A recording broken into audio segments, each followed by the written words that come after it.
इस वीडियो में आप इतिहास के 10 ऐसे रहस्यों को जानोगे जिनका जवाब तलाशने की कोशिशें सालों से की जाती रही हैं, लेकिन वो रहस्य आज भी एक अनसुलझी पहेली बने हुए हैं। नंबर 1। सन 1888 में अगस्त से लेकर नवंबर तक लंदन के व्हाइट चैपल डिस्ट्रिक्ट में एक के बाद एक 5 महिलाओं का कत्ल होता है। कातिल ने 5 महिलाओं की हत्या एक ही तरह से की थी।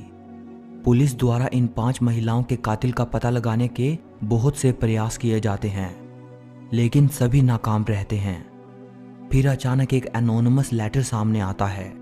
लेटर लिखने वाले ने ये लिखा था, मैं ही असली कातिल हूँ। लेटर में उस व्यक्ति ने अपना नाम जैक द रिपर लिखा था।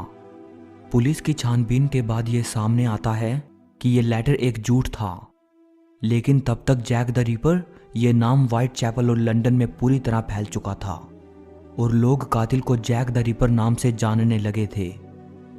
तमाम कोशिशों के बावजूद ये पता नहीं चल पाता कि वह 5 मर्डर करने वाला व्यक्ति आखिर कौन था। इस घटना को 130 साल बीत जाने के बाद आज भी लोग इस मिस्ट्री में काफी इंटरेस्ट लेते हैं। नंबर 2। Shroud of Turin. ये एक ऐतिहासिक कपड़ा है जो कि इटली के ट्यूरिन शहर के Saint John the Baptist church में रखा हुआ है। इस कपड़े पर एक आदमी की छवि बनी हुई है। कहा जाता है कि ये तस्वीर ईसा मसीह की है।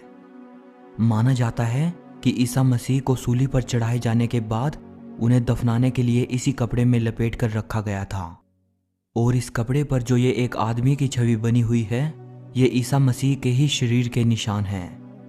रिसर्चर्स इस कपड़े की काफ़ी छानबीन कर चुके हैं। जब इसकी कार्बन डेटिंग की गई तो सामने आया कि ये कपड़ा 12वीं या 13वीं सदी का हो सकता है, लेकिन जीसस तो 2000 साल पहले हुए हैं। एक इटालियन फिजिसिस्ट का ये कहना है कि साइंटिफिक टूल्स के जरिए ये साबित नहीं किया जा सकता कि ये कपड़ा जीसस का है या नहीं। रिसर्चर्स इस कपड़े को पूरी तरह से झूठा साबित करने में नाकाम रहे हैं, और ये एक रहस्य बना हुआ है कि ये कपड़ा कहाँ से आया था और इस पर दिखाई देने वाला ये इंसान कौन है। नंबर 3। क्या आप इमेजिन कर सकते हैं 15th सेंचुरी की एक पेंटिंग में यूएफओ का दिखाई देना? शायद आप माने या ना माने, लेकिन बहुत से इतिहासकार ये मानते हैं कि हमारे पूर्वजों को भी एलियंस जैसी किसी हस्ती का आभास था, और ये एलियंस वगैरह की बातें हमारी दुनिया में नई नहीं हैं। हिस्टोरियंस मानते हैं कि पुराने समय से ही लोगों को आकाश में यूएफओ नजर आते रहे हैं। यहाँ तक कि उस समय के आर्टिस्ट्स ने अपनी पेंटिंग में इन्हें कैप्चर भी किया था। उनमें से एक थे इटली के पेंटर डोमेनिको गिरलांदायो। इन्होंने 15th सेंचुरी में एक पेंटिंग बनाई थी, मडोना विद सेंट जोवानिनो। पेंटिंग के बैकग्राउंड में एक आदमी मौजूद है। उसने अपना हाथ चेहरे पर रखा है और वो आसमान से आ रहे एक अजीब से दिखने वाले ऑब्जेक्ट को देख रहा है। अब ऐसा मानने वाले बहुत लोग हैं जो ये कहते हैं कि ये पेंटर अपनी इस पेंटिंग के जरिए हमारे लिए एक संदेश छोड़कर गए हैं कि कैसे उन्होंने एलियंस के साथ कम्युनिकेट किया। लेकिन फिर बहुत से ऐसे लोग भी हैं जो कहते हैं कि ये थियोरी बिल्कुल बकवास है। वो कहते हैं कि ये एक धार्मिक पेंटिंग है और ये मिस्टीरियस ऑब्जेक्ट कुछ नहीं बल्कि एक देवदूत हो सकता है। सच क्या है कोई नहीं जानता, लेकिन इतना ज़रूर है कि इस मिस्टीरियस ऑब्जेक्ट को देखकर ये नहीं लगता कि ये कोई फरिश्ता या देवदूत है, बल्कि ये एक उड़न तश्तरी की तरह दिखाई देता है। Number 4। John F Kennedy America के सबसे चहीते प्रेसिडेंट्स में से एक थे। 22 नवंबर 1963 को इन्हें पब्लिकली असैसिनेट कर दिया गया था। ली हार्वी ओसवाल्ड को जॉन एफ कैनेडी का कातिल माना जाता है, लेकिन उनकी हत्या को 57 साल बीत जाने के बाद आज भी बहुत लोग ये कहते हैं कि शायद Lee Harvey Oswald real killer नहीं थे, क्योंकि जिस वक्त प्रेसिडेंट कैनेडी को गोली मारी गई उस वक्त वो उनकी कार से बहुत दूर थे। लोग मानते हैं कि प्रेसिडेंट का हत्यारा कोई और व्यक्ति था और वो गोली चलाने के बाद वहां से फरार हो गया होगा। अब जो मिस्ट्री में बताने वाला हूं वो एक महिला से जुड़ी हुई है।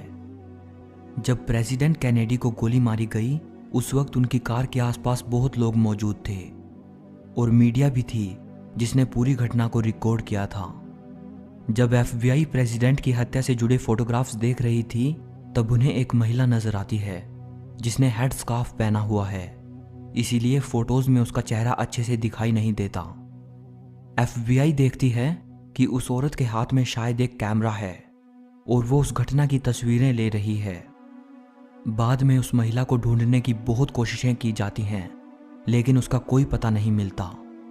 फिर FBI उस औरत से अपील करती है कि वो जो कोई भी है सामने आए और जो भी तस्वीरें अपने कैमरा से उसने ली हैं वो हमें दे दे ताकि केस में कुछ मदद मिल सके। लेकिन वो महिला सामने नहीं आती है। वो कौन थी कोई नहीं जानता। FBI को जिस बात ने हैरान किया वो ये कि घटना के दौरान उस महिला का बिहेवियर काफी स्ट्रेंज था। लोगों को अपनी जान बचाने की पड़ी है, वो इधर उधर भाग रहे हैं और ये महिला बिना किसी फिक्र के फोटोज लेने में व्यस्त है। अब ये तो आज तक पता नहीं चल पाया कि ये औरत कौन थी, लेकिन इसको लेकर बहुत सारी थियोरीज सामने आई थी। एक थियोरी ये कहती है कि यही औरत असली कातिल हो सकती है और इसके हाथ में कैमरा नहीं बल्कि गन है। इस महिला का बाद में नाम पड़ा बबुश्का लेडी, क्योंकि इसने अपने सिर पर जो हेड स्कार्फ पहना था उसे आमतौर पर रशियन ग्रैंड मदर्स पहनती हैं और रशियन लैंग्वेज में ग्रैंड मदर को बबुश्का कहा जाता है। नंबर 5, अमेलिया एयरहार्ट एक अमेरिकन पायलट थी। अमेलिया पहली ऐसी महिला थी जिन्होंने अकेले हवाई जहाज में बैठकर अटलांटिक ओशन के ऊपर से उड़ान भरी थी। इन्होंने और भी बहुत से रिकॉर्ड्स बनाए थे और अपनी हवाई यात्राओं के बारे में बेस्ट सेलिंग किताबें भी लिखी थी। 1936 में अमेलिया पूरी दुनिया की हवाई यात्रा करने का प्लान बनाती हैं और जून 1937 में वो अपनी हवाई यात्रा शुरू करती हैं। 2 जुलाई 1937 को पैसिफिक ओशन के ऊपर से उड़ान भरते हुए अमेलिया का हवाई जहाज रहस्यमयी तरीके से गायब हो जाता है। जहाज गायब होने के कुछ घंटे बाद ही अमेलिया और उनके हवाई जहाज को ढूंढने की कोशिशें शुरू हो जाती हैं, लेकिन अमेलिया और उनके हवाई जहाज का कुछ पता नहीं मिलता। अमेलिया को ढूंढने की हजारों नाकाम कोशिशों के बाद 5 जनवरी 1939 को उन्हें मरा हुआ घोषित कर दिया जाता है। इतना वक्त बीत जाने के बाद आज भी अमेलिया और उनके हवाई जहाज का अचानक गायब हो जाना एक रहस्य है। बहुत से अनुमान लोगों द्वारा लगाए जाते हैं, लेकिन कोई नहीं जानता कि अमेलिया और उनके हवाई जहाज के साथ क्या हुआ था।